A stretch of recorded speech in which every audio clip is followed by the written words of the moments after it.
Hello, Gareth here. So, I've just been on a 2-day trip to a beautiful national park called Kuju, in Oita prefecture, Japan.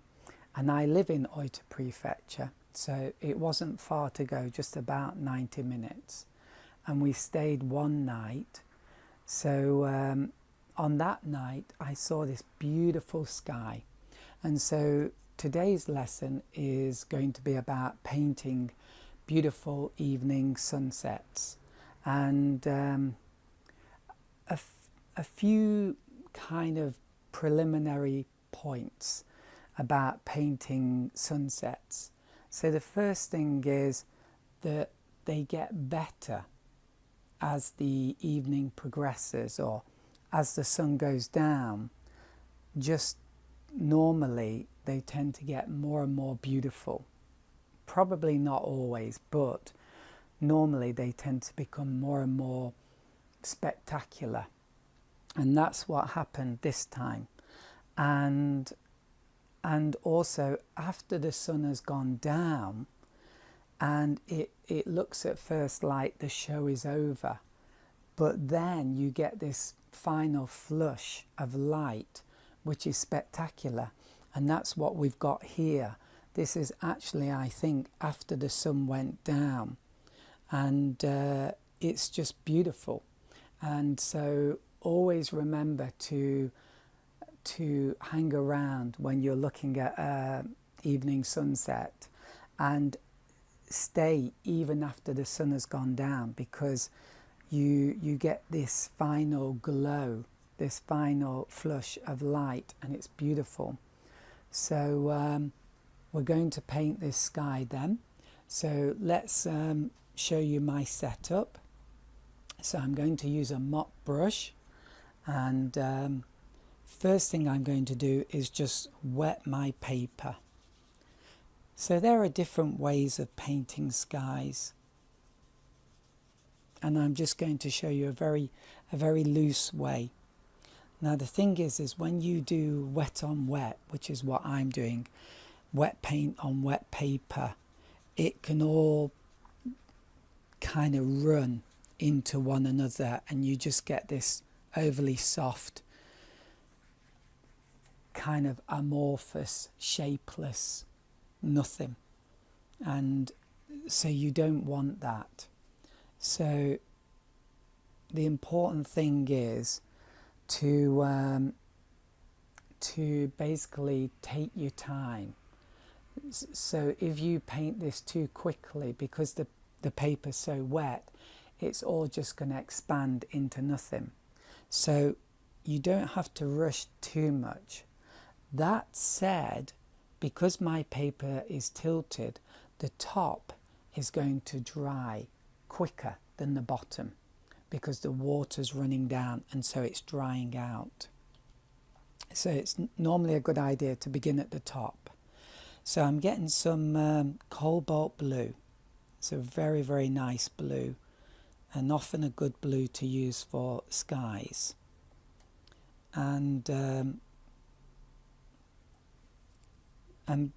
maybe I should even use a lighter blue, but I'll use this one. And basically I'm going to start here, and I got a bit of splatter there. I'm just going to do like that. And as you can see, it's lovely and soft, but not so soft that it loses its shape. So that's very important. And then wash that out. Then I'm going to go for Alizarin Crimson. And you'll notice that I use a lot of pure colours with my skies. And then this needs to be quite soft. Now you really need to pay attention to how much I use my rag to get rid of excess water.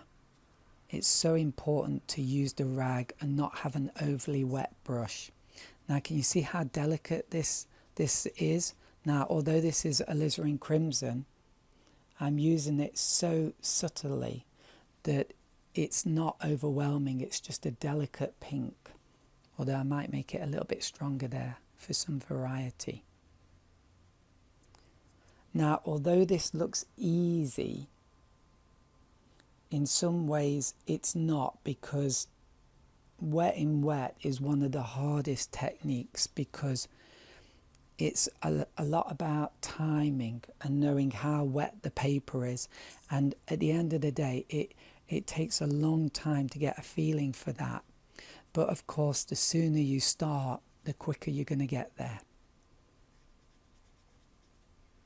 So look how lovely and delicate that is. You know, this is what makes watercolour a joy, this delicacy. And now I'm using pure yellow ochre, and I'm coming down here into the bottom, and there we go.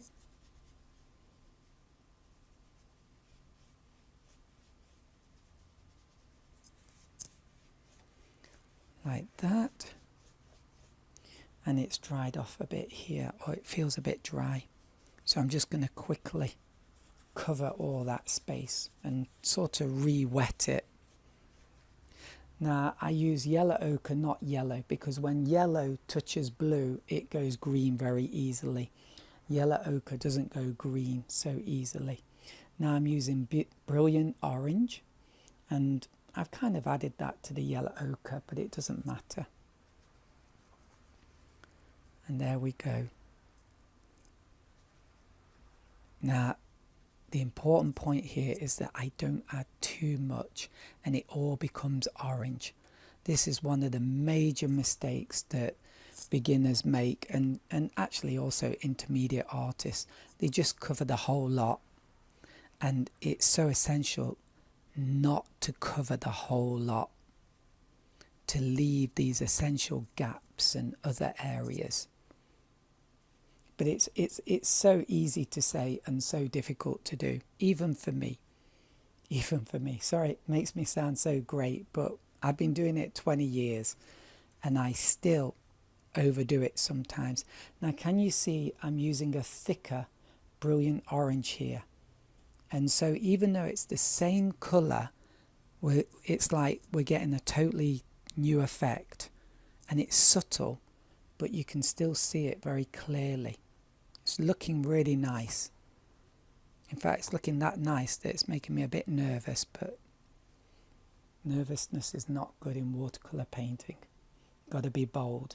So now I'm going to use my Cobalt blue mixed with a touch of Alizarin Crimson to give me a delicate purple, and hopefully this is still wet that I can go in here.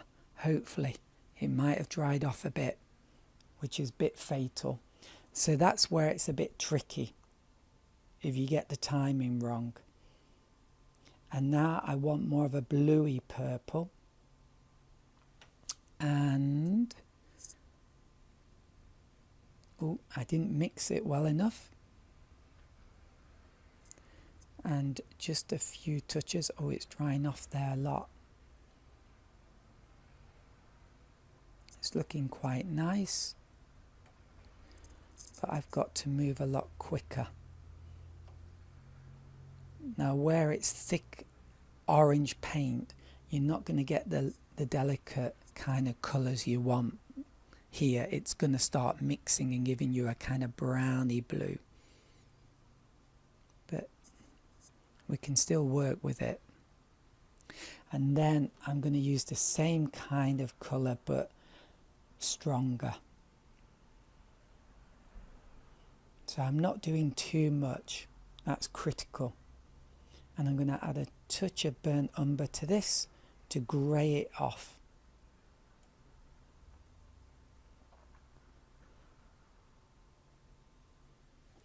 And here we go then with the big cloud. Now I need to do less here than is in the actual photograph, because we want all this glowing stuff to really shine through. And if I do too much of these big clouds, grey clouds, it's just going to really darken the whole thing. Oh look, can you see how it blurred a lot there? It was a bit too wet. It's actually still quite wet. And already you can see maybe I've overdone it a bit.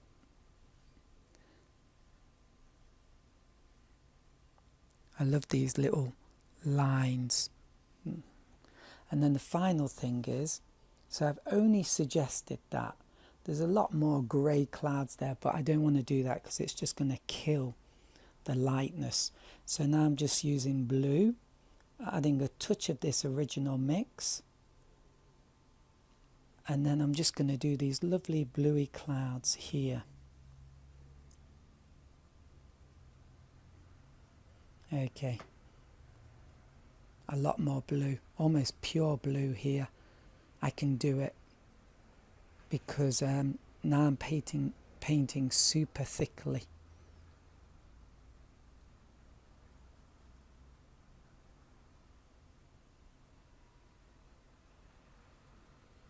And then I'm going to do one here, even though there isn't one here.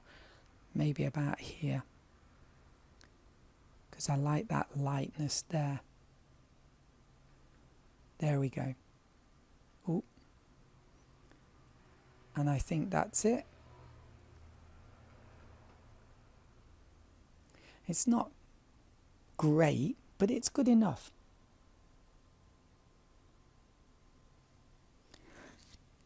Okay. And then just to let that dry. Have to stop fiddling. So easy to fiddle.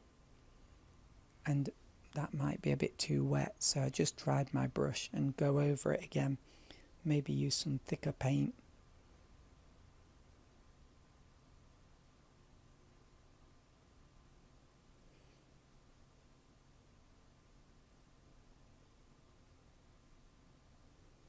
Okay. There we go.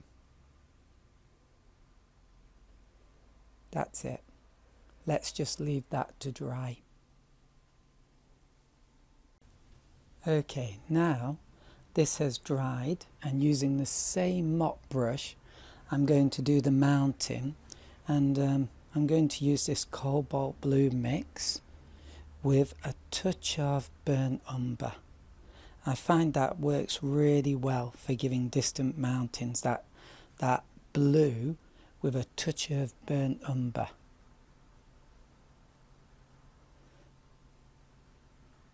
And that might be a bit too grey, so I'm going to add a bit more blue. So it is important to be a bit finicky about your colours. Really be particular and take your time. If you've got time. Sometimes you have to be moving really quickly, especially when you're painting wet in wet.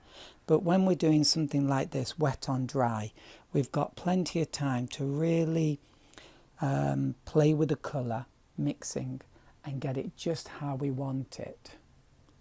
Okay, just lift that up because you can't see it, and lift this up.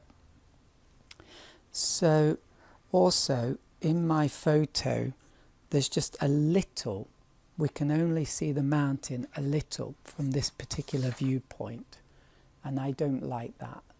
Can you see it? Just here. I want to show more of a mountain than that, so I'm going to exaggerate it more. Okay, I think that's too grey and too watery, so I'm going to add more blue. Maybe a tiny bit of burnt umber. And go for this again. Now my sky comes down a bit too much, and that can be a problem because if this mountain is really watery, then we're going to see these lines underneath.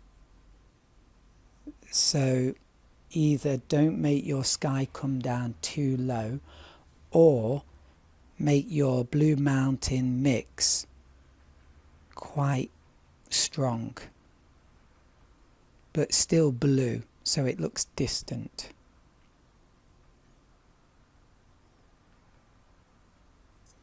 Okay,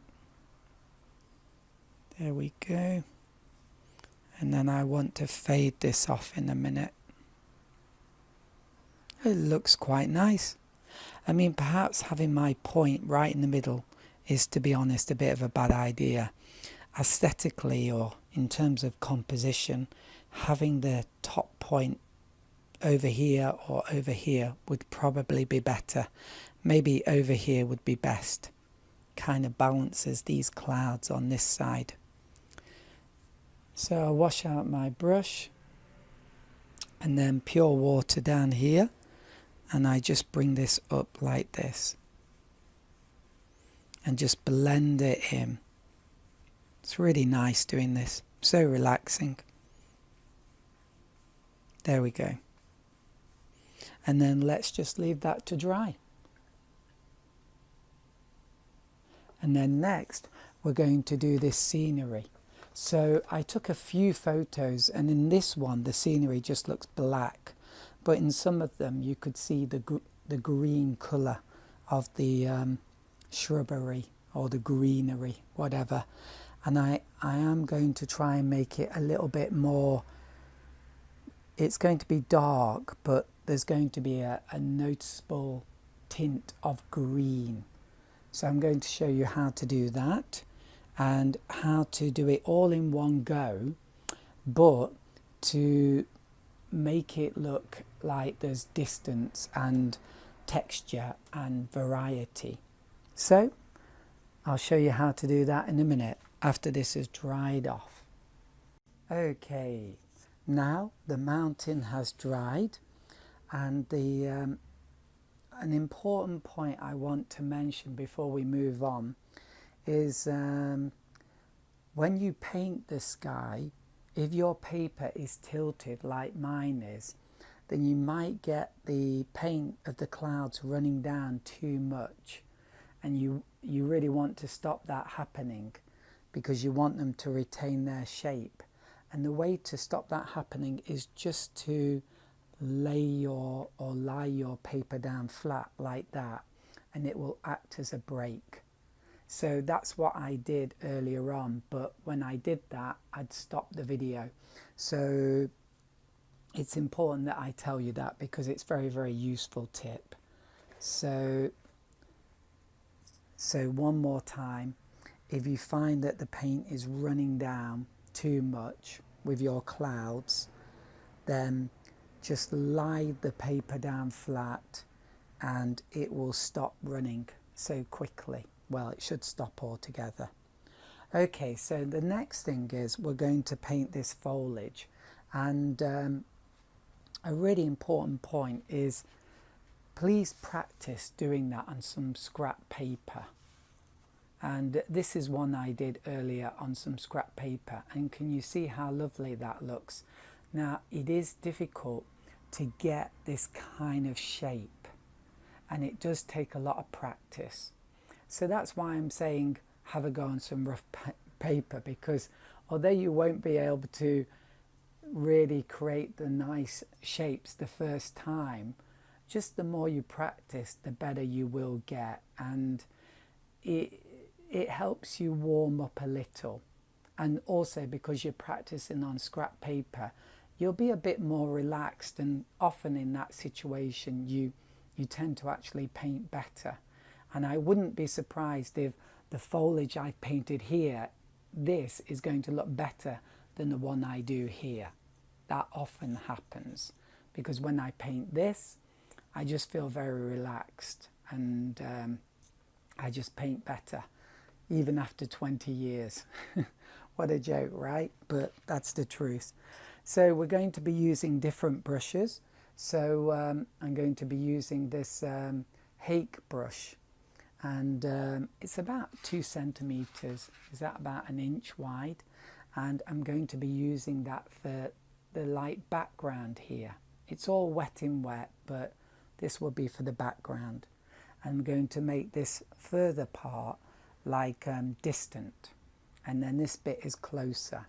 So I know if you look at the original photo, it's all just black, but I took some other photos and there was actually a sense of a light greenness here and then darker lower down. And if you go up this mountain, then you can see a distant hill as well. And so I like that a lot. So this photo is really essentially a reference for the sky, but I'm going to change this foreground a lot. Okay, and so I'll be using this hake brush. I'll be using this bamboo brush for the pine trees or the fir trees. I think maybe they're fir trees. And it's just a small bamboo brush, and I'll be using this liner brush. So here we go. So first of all, I'm going to get some phthalo blue. I love phthalo blue, it's a super strong colour, and some burnt umber, and mix them up. Now that's a bit too strong, so start here, another area. I want it maybe even bluer than that. So that looks pretty good. I perhaps should mix up my darker colour for my trees as well. I'm not sure, because although it's all done in one go, the way that you retain a bit of the shape of these trees is by waiting a little, so that the underpaint has dried a little, so that it doesn't just disappear, the bottom part of these trees. It's partly disappeared, but not completely. Yeah, I really like that kind of effect. Oh, I'm here. Okay, so for these real dark fir trees, I'm using phthalo blue and alizarin crimson, and maybe a touch of burnt umber. And I've used too much red. So here we go. Yeah, and look at that. It's actually black. But I think that's okay.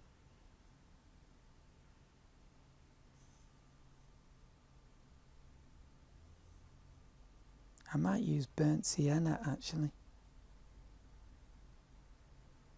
And a bit of this blue. Ooh, too much blue.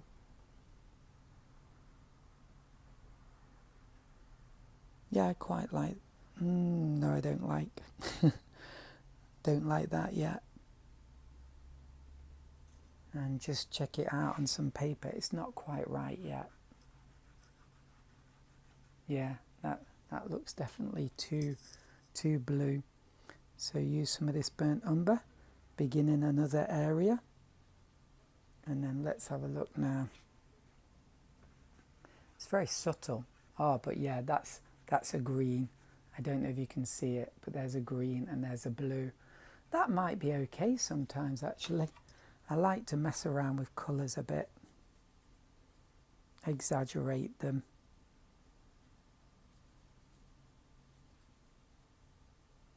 Okay. So I'm going to do a kind of bluey green for the distance, and if I can, I want a dry brush effect if possible. And part of the way I get that dry brush effect is to dab this brush on the rag a lot and get rid of excess water. And you can see that lower down I've got light yellow, more yellowy green, sorry. So here we go.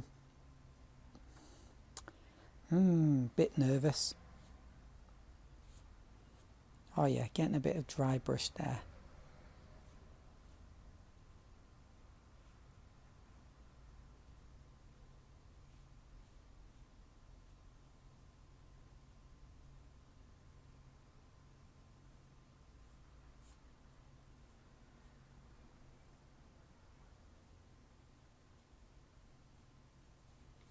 There we go. Something like that. And then let's do loads of yellow ochre. Add it to that. And then down here. And if you do get splatter here, just use a clean tissue and quickly dab it, and it should all disappear. Okay. So that's looking quite nice. Very simple and nice. Okay, let's spray it to keep it workable because it's drying out pretty quickly. Okay, here we go then. I'm going to use my liner brush. I'm going to use this mix. It's a bit too dark. Let's add some of this. Okay, yeah. Some of this. Okay, and here we go.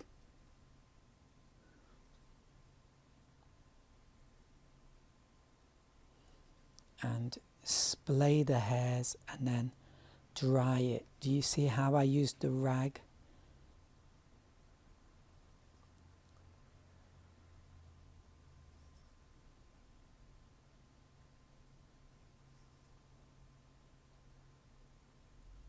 Okay.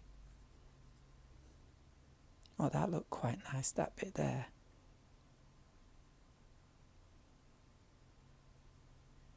Okay.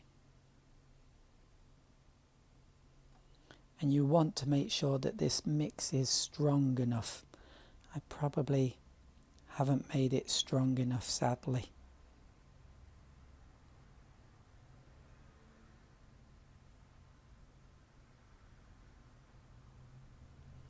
So I've had to go over it again a bit.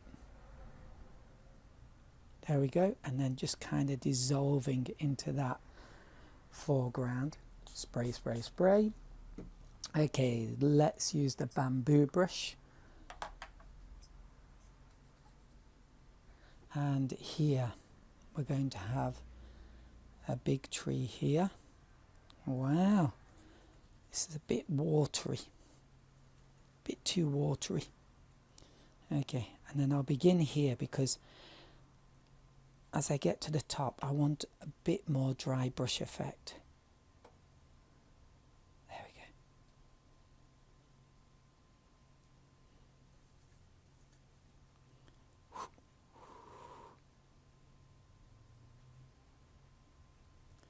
But watercolor painting really is a really live seat to the pants experience, because it's not like normal oil painting or acrylics where you can just keep going over and over.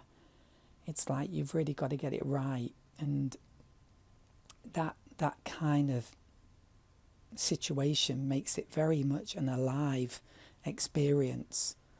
You just get the kind of one shot. It's quite a nice feeling in some ways.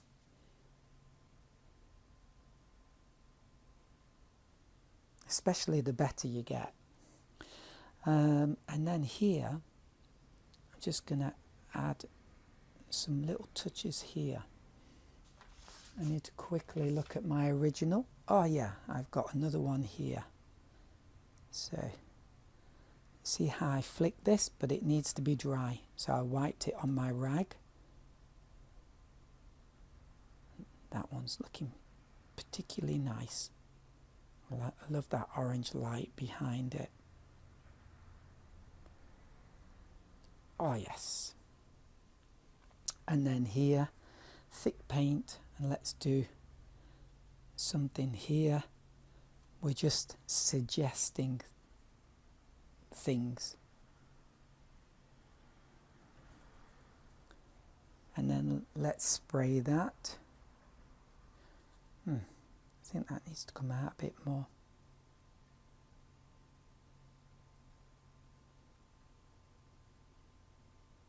Yeah, I think that looks a bit better now. A more beautiful tree.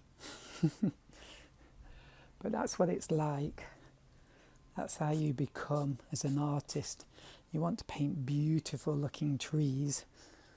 In reality, in nature, trees don't always look so beautiful. They can even look very odd and wrong. And so you change them and try to make them look as beautiful as possible. Okay, and then a fun thing we can do is get some pure water on your brush. So I've cleaned the brush out. This is pure water. And then we can do just pure water like this and get this lovely, hopefully effect of light. It's just a kind of textural effect.